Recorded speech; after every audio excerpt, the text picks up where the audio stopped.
वासुदेवाय हरये परमात्मने प्रणतः क्लेशनाशाय गोविन्दाय नमो नमः।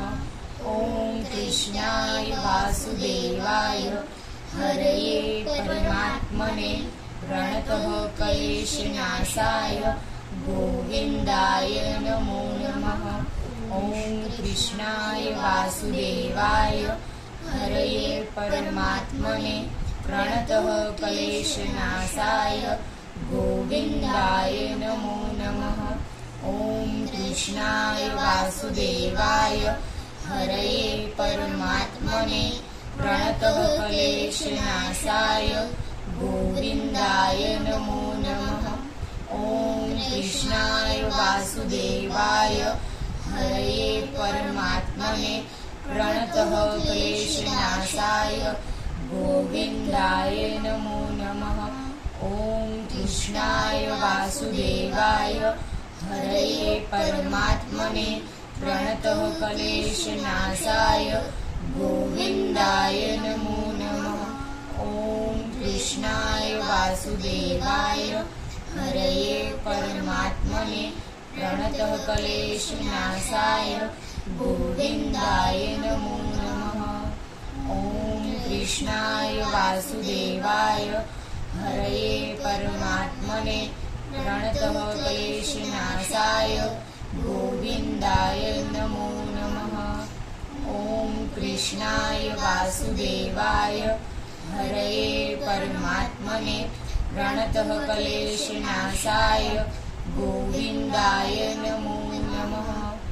ॐ कृष्णाय वासुदेवाय हरये परमात्मने प्रणतः क्लेशनाशाय गोविन्दाय नमो नमः। ॐ कृष्णाय वासुदेवाय हरये परमात्मने प्रणतः क्लेशनाशाय गोविन्दाय नमो नमः।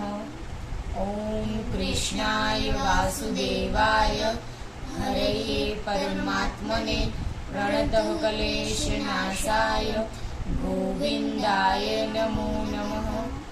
ॐ कृष्णाय वासुदेवाय हरये परमात्मने प्रणतः क्लेशनाशाय गोविन्दाय नमो नमः। ॐ कृष्णाय वासुदेवाय हरये परमात्मने प्रणतः क्लेशनाशाय गोविन्दाय नमो नमः। ॐ कृष्णाय वासुदेवाय हरये परमात्मने प्रणतः क्लेशनाशाय गोविन्दाय नमो नमः। ॐ कृष्णाय वासुदेवाय हरये परमात्मने प्रणतः क्लेशनाशाय गोविन्दाय नमो नमः। ओके, જુઓ બંને જણા સાંભળો। આજે આપણે મંત્ર બોલ્યા એનો અર્થ છે હે કૃષ્ણ वासुदेव हरि परमात्मा गोविंद आपके चरणों में नमन जो भक्तों के कष्टों का नाश करते हैं। यानी कि यह एक शक्तिशाली मंत्र है जिसका जाप यानी कि नाम जाप बार बार बोलने से भक्त अपनी परेशानियों को दूर करने और भगवान कृष्ण की कृपा भी पाते है। એટલે ઓમ બોલવાથી આપણને કેટલો ફાયદો થાય એ તો આપણને ખબર જ છે ને। એટલે તો આપણે ઓમ એવું બોલીએ તો આપણા મનને શું મળે છે? શાંતિ મળે છે, બરાબર છે। ભગવાન કૃષ્ણ વાસુદેવ આ બધા નામ લેવાથી પણ આપણા મનને શું મળે છે? ખૂબ શાંતિ મળે છે। એટલે જ્યારે આપણને એવું લાગે કે આપણે એકદમ મસ્ત સરસ ફીલ કરવું છે તો આ મંત્રનો જાપ કરવો જોઈએ। જાપ કરવો એટલે વારંવાર આંખો બંધ કરીને પણ બોલી શકાય, એમને પણ બોલી શકાય। આપણે આપણા કોઈ કામ ન કરતા હોય અને શાંતિથી બેઠા હોય ત્યારે આપણા મનમાં પણ આવી સરસ વાત ચાલવી જોઈએ। ઓકે, સમજાઈ ગયું ને? Okay, fine.